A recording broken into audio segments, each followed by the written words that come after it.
Hello everybody, it's me, GhostCritic, here with a Wednesday pull list video, which I wasn't sure I was going to be able to do this week, at least not on Wednesday, because it has been the Easter bank holiday, and usually comic books over here in the UK get put back a day and we don't get to pick them up till Thursday. Fortunately for me, they were there, they were ready for me, and I have a very interesting stack of comic books. There's no Marvel, there's no DC really, so it's a huge week for Image Comics, and just kind of showed me a partial volume of Image Comics that I'm actually picking up at the moment.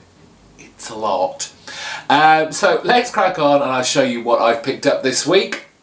The one that's kind of DC, it's from Vertigo, it's Astro City issue 22. We've just come out of a 4-issue story arc, hoping that Kurt Busiek sticks to the one and done issues, because I think he excels more in his storytelling that way rather than the longer story arcs that go over several issues. Still love Astro City. It's not the heights I remember it used to being, but still it's a great little Vertigo title. So, rest of the comics are Image. I'm going to kick off with issue 2 of The Surface. I hadn't put this on my pull list because the first one, it was intriguing. There are some big ideas, some big concepts going on. Not quite sure I understood everything in it, but I've decided to give the second issue a go, see how it goes, see if it makes any more sense. The artwork inside is very nice and pretty. I'm not quite ready to say go and pick this up just yet. One book I certainly always, with every issue, tell you, why are you not reading this? It is Barbary and Moneyham's 5 Ghosts. It's issue number 16. We're either coming to the end, or this could be the climax to the current storyline, which takes kind of horror genre kind of storyline to it, reminiscent of the Hammer horror stories and the kind of ody-c and eerie creepy books, but it is just fantastic. The artwork by Moneyham is just amazing, and he always delivers. They both do. Every issue I will tell you, pick this up. Issue 2 of Jeff Lemire and Dustin Nguyen's Descender. A great first issue. I made it my pick of the week. I really enjoyed the kind of sci-fi, alienish, robotic AI kind of deal that was going on. It's very different art style that you would expect from a sci-fi comic. It's a kind of painted style, so that kind of maybe put some people off, but I thought it was a fresh take on the sci-fi genre, at least visually, so I am very excited and looking forward to reading that one. Issue 6 of Birthright is out this week.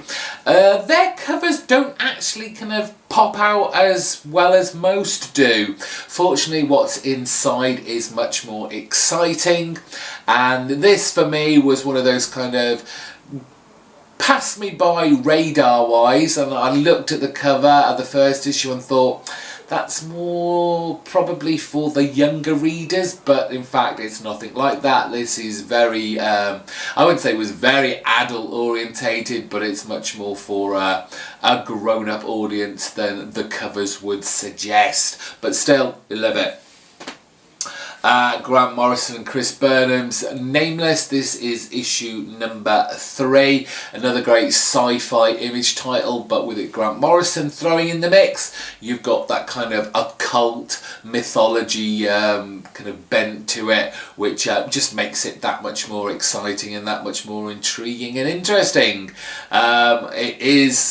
It is classic Grant Morrison. Not really sure what is going to be going on here, but I'm sticking with this because it's just great. Chris Burnham's art style is fantastic and suits this type of book too. They make a great team. Matt Fraction and Christian Ward's Odyssey, issue number 4.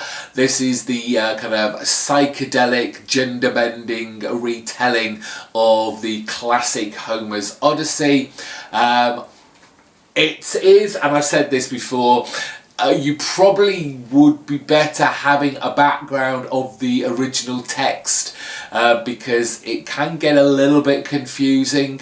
But visually, it is out of this world. I mean, it's another sci-fi title from Image, but the artwork is just astonishing. It's so good. It is visually just eye candy. You can't get around that. There is nothing visually wrong with this book. It's beautiful.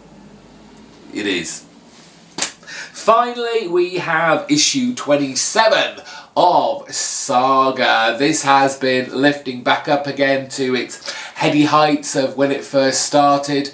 I loving Fiona Staples getting to kind of chew on some more imaginative characters for her to, you know, throw out on the page. So looking forward to reading Saga. And that is my pile this week.